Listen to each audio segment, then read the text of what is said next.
সাহেবের কাছে। যদি উনি এই 24 ঘন্টার মধ্যে এই মাপ না চান, তাহলে আমরা 24 ঘন্টায় সময় দিলাম। এরপরে ইনশাআল্লাহ আমরা আগামী বৃহস্পতিবার সকাল 11টায় আপনাদের সকলকে নিয়ে আমরা ডিসি অফিসে স্মারকলিপি পেশ করব। গণতান্ত্রিক ভাবে সাংবিধানিক যে ধারা অনুযায়ী আমরা আমাদের দাবি আদায়ের জন্য যত রাস্তা আছে আমরা সব রাস্তায় চলবো।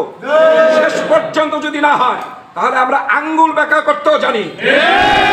হুমকি ধুমকিতে কোনো কাজ হবে না। ওই হুমকি ধুমকি দিয়ে কেউ কিছু করতে পারে নাই, ফলে আপনারাও পারবেন না। ওই সমস্ত হুমকি ধুমকি দিয়ে কোনো লাভ হবে না। একটা কথা ভালো করে মনে রাখবেন, সমস্ত ক্ষমতার মালিক হলেন আল্লাহ।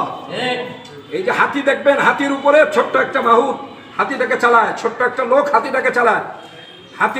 হাতির পরিমাণের মনে হয় 1000 ভাগের 1 ভাগও হবে না যে লোকটা হাতিটাকে চালায়। হাতি কিচ্ছু বলে না, পিটান খায়, তারপরও চলে। কিন্তু হাতির বাচ্চার গায়ে হাত দিয়ে দেখেন, যখন বাচ্চার গায়ে হাত দেওয়া হয় তখন হাতি ওই এলাকাটাকে তছনছ করে দেয়। মনে রাখবেন, কোরআন এবং হাদিসের আলো